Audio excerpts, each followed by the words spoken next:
Praise the lord. నేటి అనుదిన వాక్యము సామెతల గ్రంథము 19వ అధ్యాయం 11వ వచనము. ఒకని సుబుద్ధి వానికి దీర్ఘశాంతమునిచ్చును, తప్పులు క్షమించుట అట్టి వానికి ఘనతనిచ్చును. ప్రియ దేవుని బిడ్డలారా, చాలామంది మేము అంటూ ఉంటాము, నెమ్మది లేదు, ప్రశాంతత లేదు అని. అయితే నెమ్మది ప్రశాంతత అనేవి మనలను బట్టి, మన ప్రవర్తన బట్టే ఉంటుంది. కనుక మన మనసు, బుద్ధి నియంత్రణలో ఉంచుకున్నట్లయితే నెమ్మది, శాంతి వాటికవే మన జీవితంలో ఏర్పడతాయి.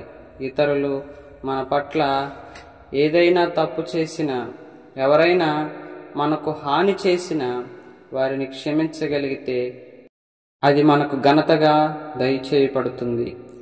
ఇవన్నీ మన మనస్సును దేవుని మీద ఉంచుకున్నప్పుడే సాధ్యపడతాయి. మరి ప్రియ దేవుని బిడ్డలారా, మన మనస్సును దేవుని మీద నిలుపుకుందుముగాక.